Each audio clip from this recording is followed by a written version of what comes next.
Darren Aronofsky's mother follows the story of a woman in her house with her husband, and then people arrive.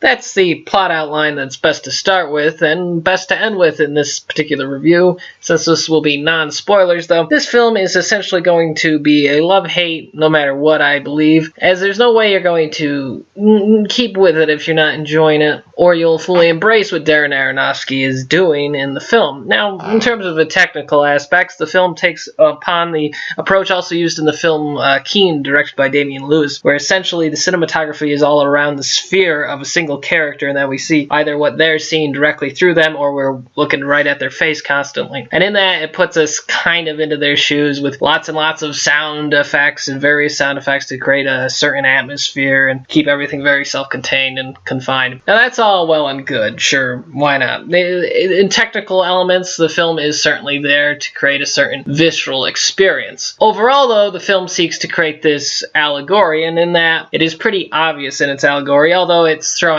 several allegories at once. It shows the creative genius who has to do things in a particular way, and what that means in his relationship to those around him, and yada yada yada, blah blah blah, which is fine. I love a good allegory now and again. Don't get me wrong, not even now and again, as long as it's well done. This film, though, stresses so many together, and the overarching one actually is this largely biblical one. Several biblical ones, of course. Darren Aronofsky's pretty much throwing them all together, jamming together in this wide array of people entering this house and acting in a particular way that inserts this type of humanity, the horrible role of humanity. Will you see how horrible humanity is to everyone? This is that film. Now, if you get gripped by this experience and this really affects you deeply, that's perfectly fine. For me, though, it was a particularly self-indulgent effort. It needs to stand as a film first, and then that stuff should be basically extra to the film. The film cannot exist without that material pressed upon it. And it's not as though anyone who's saying those things are in the film are overly interpreting it. They're pretty obviously in there.